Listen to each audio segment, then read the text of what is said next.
പിതാവിൻ്റെയും പുത്രൻ്റെയും പരിശുദ്ധാത്മാവിൻ്റെയും നാമത്തിൽ ആമേൻ. എല്ലാവർക്കും നല്ല സുപ്രഭാതം. നമ്മൾ ഈ ദിവസം കർത്താവിൻ്റെ കൂടെ പങ്കിട്ട് വാങ്ങിക്കുകയാണ്. ഈ ദിവസത്തിന് അവകാശം മോഹനമാകാൻ ദൈവം നമ്മൾ അനുഭവിച്ചു. ഇന്നലെ രാത്രി നമ്മുടെ കൂടെ കിടന്നുറങ്ങിയ ഒത്തിരി പേര് ഇന്ന് ഇല്ല. ഇപ്പോൾ ദിവസം എപ്പോഴും ഒരു ദാനമാണെന്ന് ഓർക്കണം. കർത്താവിന് വേണ്ടി ജീവിക്കാൻ ഒരു അവസരം കൂടിയാണ്. ഇത് നിങ്ങൾക്ക് സാക്ഷ്യം വഹിക്കാനുള്ള അവസരമായിരിക്കും എന്നുള്ളതാണ് ഇന്നത്തെ സന്ദേശം. ഓക്കെ. അമ്മേ പരിശുദ്ധ അമ്മേ, അമ്മേ പരിശുദ്ധ ദേവമാതാവേ, ദൈവമാതാവേ, അന്ന് അങ്ങ് കൃപാസനത്തിൽ പ്രത്യക്ഷപ്പെട്ട് വരാൻ പോകുന്ന മഹാദുരന്തത്തിൽ നിന്ന് രക്ഷപ്പെടാനും എല്ലാവർക്കും വേണ്ടി പ്രാർത്ഥിക്കുവാനും ആവശ്യപ്പെട്ടിട്ട് 20 വർഷം തികയുന്ന ഈ വേളയിൽ കൃപാസനത്തിലൂടെ ഞങ്ങൾക്കും ഈ ദേശത്തിനും അങ്ങ് മധ്യസ്ഥം തേടി തന്ന എല്ലാ അനുഗ്രഹങ്ങൾക്കും കൃപകൾക്കും ഞങ്ങളിപ്പോൾ ഹൃദയം നിറഞ്ഞ നന്ദി പറയുന്നു. അമ്മേ പരിശുദ്ധ അമ്മേ, ജപമാല മാതാവേ, സകല കൃപാസനം പ്രാർത്ഥനകളോടും ചേർത്ത് ഞങ്ങളിപ്പോൾ പ്രാർത്ഥിക്കുന്ന ഈ കുടുംബത്തിന്റെ പ്രത്യേക നിയോഗം. മക്കളെ, ഇന്നത്തെ പ്രാർത്ഥന ആവശ്യം ഉദ്ദേശിക്കണം.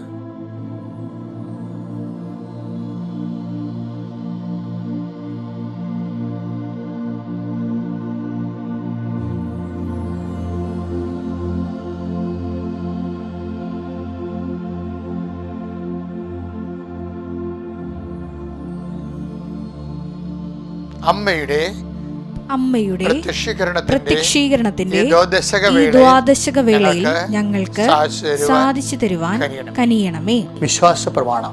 സർവശക്തനായ പിതാവും ആകാശത്തിന്റെയും ഭൂമിയുടെയും സൃഷ്ടാവുമായ ദൈവത്തിൽ ഞാൻ വിശ്വസിക്കുന്നു. അവിടുത്തെ ഏകപുത്രനും ഞങ്ങളുടെ കർത്താവുമായ ഈശോമിശിഹായിലും ഞാൻ വിശ്വസിക്കുന്നു.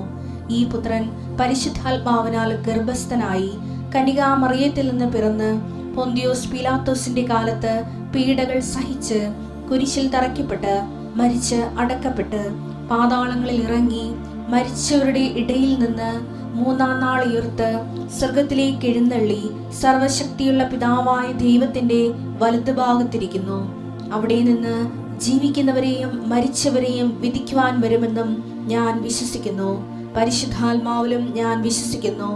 വിശുദ്ധ കത്തോലിക്കാ സഭയിലും പുണ്യവാന്മാരുടെ ഐക്യത്തിലും പാപങ്ങളുടെ മോചനത്തിലും ശരീരത്തിന്റെ ഉയർപ്പിലും നിത്യമായ ജീവിതത്തിലും ഞാൻ വിശ്വസിക്കുന്നു. ആമേൻ. സ്വർഗ്ഗസ്ഥനായ ഞങ്ങളുടെ പിതാവേ, അങ്ങയുടെ നാമം പൂജിതമാകണമേ. അങ്ങയുടെ രാജ്യം വരണമേ. അങ്ങയുടെ തിരുമനസ് സ്വർഗത്തിലെ പോലെ ഭൂമിയിലുമാകണമേ. അന്നു വേണ്ടുന്ന ആഹാരം ഇന്ന് ഞങ്ങൾക്ക് തരണമേ. ഞങ്ങളോട് തെറ്റ് ചെയ്യുന്നവരോട് ഞങ്ങൾ ക്ഷമിക്കുന്നത് പോലെ ഞങ്ങളുടെ തെറ്റുകൾ ഞങ്ങളോടും ക്ഷമിക്കണമേ. ഞങ്ങളെ പ്രലോഭനത്തിൽ ഉൾപ്പെടുത്തരുതേ, തിന്മയിൽ ഞങ്ങൾ രക്ഷിക്കണമേ. ആമേൻ. നന്മ നിറഞ്ഞ മറിയമേ, സ്വസ്തി. കർത്താവ് അങ്ങയുടെ കൂടെ സ്ത്രീകളിൽ അങ്ങ് അനുഗ്രഹിക്കപ്പെട്ടവളാകുന്നു. അങ്ങയുടെ ഉദരത്തിൻ ഫലമായി ഈശോ അനുഗ്രഹിക്കപ്പെട്ടവനാകുന്നു. പരിശുദ്ധ മറിയമേ, തമ്പുരാന്റെ അമ്മേ, പാപികളായ ഞങ്ങൾക്ക് വേണ്ടി ഇപ്പോഴും ഞങ്ങളുടെ മരണസമയത്തും തമ്പുരാനോട് അപേക്ഷിക്കണമേ. ആമേൻ. ഫീഡിംഗ് പേരിലേക്ക് വരികയാണ്. കർത്താവിന്റെ തിരുസന്നിധിയിലേക്ക് ഇത് മുഴുവനായിട്ട് സമർപ്പിക്കുകയാണ്. നമ്മുടെ ജീവിതത്തെ ദിവസം കർത്താവിന്റെ ഒരു ഉന്നതമായ നാമത്തിന് സ്തോത്രം ചെയ്യുന്നു. കർത്താവിന്റെ വിശുദ്ധ പൗരോഹിത്യത്തെ മഹത്വപ്പെടുത്തണമേ. കർത്താവ് സഭയിലുള്ള സാന്നിധ്യം പ്രകടമാക്കണമേ. കർത്താവിന്റെ നാമത്തില് ശരണപ്പെടുന്ന എല്ലാ മക്കളെയും നീ പ്രത്യേകമായി സന്ധിക്കണമെന്ന് പ്രാർത്ഥിക്കുന്നു. ഈശോ സ്വന്തം ജീവിതത്തിൻ്റെ പാരാഭാരത്തില്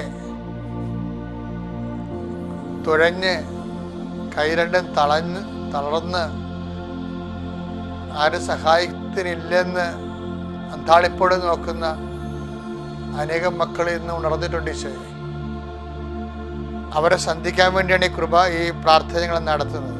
പ്രത്യേകിച്ച് അങ്ങനെയുള്ളവരെ ഈ പ്രാർത്ഥനയുടെ ശക്തിയാൽ സന്ധിക്കണം പ്രാർത്ഥിക്കുന്ന കർത്താവേ. ജീവിതത്തിൻ്റെ ഓരോ മനുഷ്യർക്കും ഇത് നിങ്ങൾക്ക് ആവശ്യമാണെന്ന് എൻ്റെ സ്വർഗസ്ഥനായ പിതാവ് അറിയുന്നുവെന്ന് കർത്താവേ നീ പറഞ്ഞല്ലോ ഈശോയെ. അങ്ങയുടെ മക്കളുടെ ആവശ്യങ്ങളിൽ അങ്ങ് സത്താലുവാണ്. ഈശോ മാത്രമല്ല, പരപിതാവും സത്താലുവാണ്.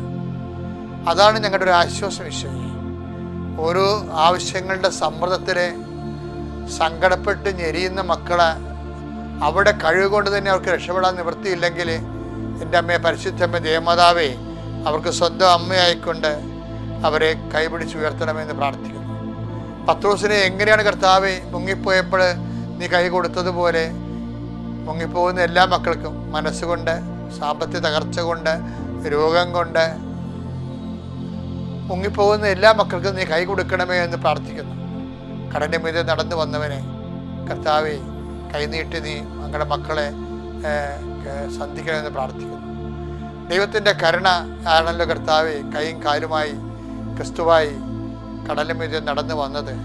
അതുപോലെ ആ കരുണ കർത്താവേ അങ്ങയുടെ തിരുസന്നിധിയിൽ കൈ ഉയർത്തുന്ന എല്ലാ മക്കളുടെ മേലും നീ കൈ പിടിക്കണമെന്ന് പ്രാർത്ഥിക്കുന്നു.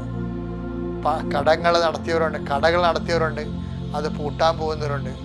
കുഞ്ഞുങ്ങൾ നാളെ എങ്ങനെ പഠിപ്പിക്കുമെന്ന് അറിയാൻ പാടില്ല, അത് വിഷമിക്കുന്നവരുണ്ട്.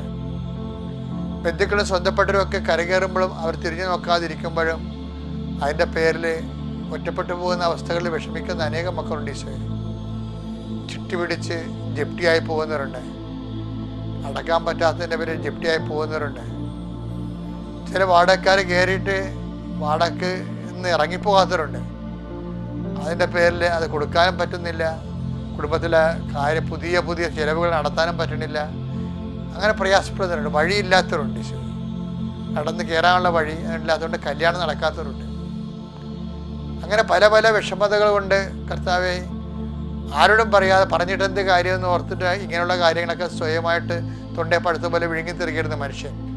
പക്ഷേ ഇന്ന് ഉടമ്പടി എല്ലാത്തിനും സമാധാനം മാതാവ് അതിലൂടെ പറയുന്ന കാരണം ആ വിശ്വാസത്തിൽ ഉടമ്പടി എടുത്തിരിക്കുന്ന എല്ലാ മക്കൾക്കും അവരെന്താണ് എഴുതി വച്ചിരിക്കുന്നത് അതിൻ്റെ മേൽ ദൈവഹിതമാണെങ്കിലും ആ ദൈവമേ ആ വിഷയത്തിനും ഇടപെടണമെന്ന് പ്രാർത്ഥിക്കുന്നു. ഇന്ന് ഇടപെടണമെന്ന് പ്രാർത്ഥിക്കുന്നു. കർത്താവെ, സാക്ഷ്യം പറയാൻ മക്കൾക്ക് സാധിക്കുന്ന വിധത്തിലുള്ള അടയാളങ്ങൾ നൽകി അവരെ അനുഗ്രഹിക്കണം പ്രാർത്ഥിക്കുന്നു.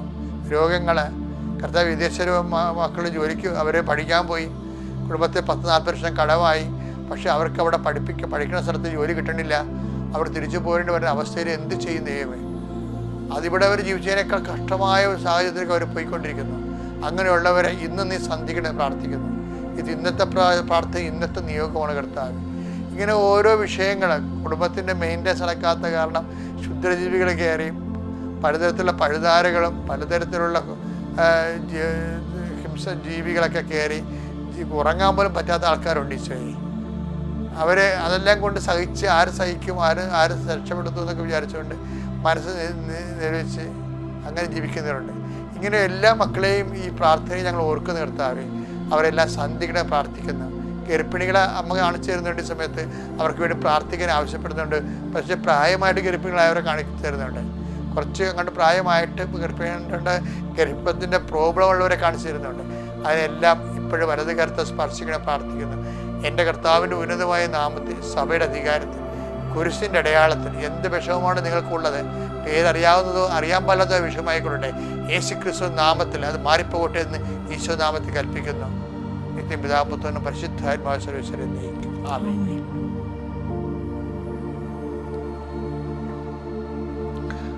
ഓക്കെ, എൻ്റെ പ്രിയപ്പെട്ടവരെ, നമ്മൾ ഇന്ന് വായിക്കുന്ന സുവിശേഷം ഡിസംബർ 4-ാം തീയതി ബുധനാഴ്ചയാണ്. വിശുദ്ധ ലൂക്കായുടെ സുവിശേഷം 21:13, നടപടി പുസ്തകത്തിലെ 1:8. 21:10 വായിക്കാൻ വിശുദ്ധ ലൂക്കാ സുവിശേഷം.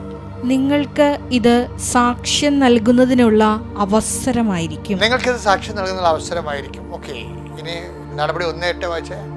എന്നാൽ പരിശുദ്ധാത്മാവ് നിങ്ങളുടെ മേൽ വന്നു കഴിയുമ്പോൾ നിങ്ങൾ ശക്തി പ്രാപിക്കും. ജെറുസലേമിലും യൂദയ മുഴുവനിലും സമരിയയിലും ഭൂമിയുടെ അതിർത്തികൾ വരെയും നിങ്ങൾ എനിക്ക് സാക്ഷികളായിരിക്കുകയും ചെയ്യും. ശരിക്കും പറഞ്ഞാലേ സഭ എന്തിനു വേണ്ടിയാണ് ആൾക്കാരെ ട്രെയിൻ ചെയ്യേണ്ടത്? കുദാശകൾ മാതൃകയായിട്ട് ജീവിക്കാൻ വേണ്ടി മാത്രമാണോ? അല്ല. നമ്മൾക്ക് പരിശീലനം ലഭിക്കേണ്ടത് സാക്ഷികളായിരിക്കാനാണ്. വേദപാഠത്തിൻ്റെ ലക്ഷ്യം എന്താണ്? സാക്ഷ്യമാണ്. ദൈവം നമ്മളുടെ മുമ്പിൽ അന്വേഷിക്കുന്നത് എന്താണ്? സാക്ഷ്യമാണ്. കർത്താവിൻ്റെ വിശുദ്ധമായ രക്തത്തിൽ വസ്ത്രം കഴുകി വെളുപ്പിച്ച സാക്ഷികളെക്കുറിച്ച് പറഞ്ഞുകൊണ്ടാണ് വെളിപാടിൻ്റെ പുസ്തകം അവസാനിക്കാൻ പോണത്. അപ്പം നിന്റെ മനസ്സിലെപ്പോഴും ഉണ്ടാകേണ്ടത് നിന്റെ സ്പിരിച്വാലിറ്റി, ആധ്യാത്മികത എന്ന് പറയുന്നത് അതിൻ്റെ മൂല്യം ഓരോ ദിവസവും വർദ്ധിക്കണം. എങ്ങനെ വർദ്ധിക്കും? സാക്ഷികളായിക്കൊണ്ട് വർദ്ധിക്കത്തുള്ളൂ. സാക്ഷിക്ക് എന്താ വേണ്ടത്? എന്താ ചെയ്താലും ദൈവനാമത്തിൻ്റെ മഹത്വത്തിനായിരിക്കണം. ഇത് നിങ്ങൾക്ക് സാക്ഷ്യം വഹിക്കാനുള്ള അവസരമായിരിക്കുന്നു. അപ്പോൾ നമ്മുടെ ജീവിതത്തിൽ ഉണ്ടാകുന്ന നെഗറ്റീവാണ് കൂടുതലും സാക്ഷ്യം വഹിക്കാൻ നമ്മളെ സഹായിക്കുന്നത്. അപ്പോസ്തലന്മാരുടെ പീഡനങ്ങളും ഞെരുക്കങ്ങളെക്കുറിച്ച് പറഞ്ഞതിന് ശേഷം ഈശോ പറയണത് ഇത് നിങ്ങൾക്ക് സാക്ഷ്യം വഹിക്കാനുള്ള അവസരമായിരിക്കും. അപ്പോൾ നമുക്ക് ലഭിക്കുന്ന അവഗണന, നമുക്ക് കേട്ടിരിക്കുന്ന നിരാകരണം, നമുക്ക് ലഭിക്കുന്ന രോഗങ്ങൾ, നമുക്ക് ലഭിക്കുന്ന ഒറ്റപ്പെടലുകൾ, അതെല്ലാം ക്രിസ്തുവിൻ്റെ കൂടെ കൂട്ടിവെക്കണം. എന്നിട്ട് ക്രിസ്തുവിനെ സംവഹിക്കണത്, ക്രിസ്തുവിൻ്റെ പീഡാനുഭവങ്ങളെ നമ്മൾ ഏറ്റുപറയണതും അവൻ്റെ പീഡാനുഭവങ്ങളെയും മരണത്തെയും പ്രഖ്യാപിക്കുന്നതും നമ്മുടെ ഇതുപോലെയുള്ള ശാരീരികവും മാനസികവുമായിട്ടുള്ള പല സങ്കടകരമായ അവസ്ഥകളിലൂടെ കടന്നു പോകുന്നതാണ്. അപ്പോൾ ക്രിസ്ത്യാനിയെ ഒരു ക്രിസ്തു വിശ്വാസം സംബന്ധിച്ചിടത്തോളം എല്ലാം ഇത് എന്നാ പറയണത്, ഇത് നിങ്ങൾക്ക് സാക്ഷ്യം വഹിക്കാനുള്ള അവസരം ലഭിക്കും. അപ്പം നമ്മൾക്ക് ലഭിക്കുന്ന അവസരങ്ങൾ, ഇപ്പം നിൻ്റെ ജീവിതത്തിലെ സാധാരണ നീ ഒരു ഭർത്താവാണ്, അല്ലെങ്കിൽ നീ ഒരു ജോലിക്കാരനാണ്, അല്ലെങ്കിൽ നീ ഒരു വിദ്യാർത്ഥിയാണ്, അല്ലെങ്കിൽ നീ ഒരു വീട്ടമ്മയാണ്, ഇതായിക്കോട്ടെ. അപ്പം സാധാരണ വീട്ടിൽ അമ്മയെക്കാൾക്ക് ചിലപ്പോൾ നിനക്ക് ജോലിക്ക് തടസ്സമുണ്ടാകും, കഷ്ടപ്പാടുണ്ടാകും. സാധാരണ അപ്പന്മാരെക്കാൾ ഇരട്ടിപ്പണി ചിലപ്പോൾ നീ ചെയ്യേണ്ടി വരും, കുടുംബത്തിൻ്റെ പ്രാരാബ്ധങ്ങൾ കാരണം. ചിലപ്പോൾ സാധാരണ വിദ്യാർത്ഥികളെക്കാൾ നീ ചിലപ്പോൾ പഠിക്കേണ്ടി വരും. കാര്യം എന്ന് വെച്ചാൽ നിനക്ക് മനസ്സിലാകാത്തത് കൊണ്ടാണ്. ചിലക്ക് ഒറ്റ വായനക്ക് മനസ്സിലാവും. ഇപ്പം എനിക്കൊക്കെ ആണെങ്കിൽ കുറേ വായിച്ചാലേ മനസ്സിലാകത്തുള്ളൂ. അപ്പോൾ ഞാൻ എങ്ങനെ ഇരുന്ന് വായിക്കും?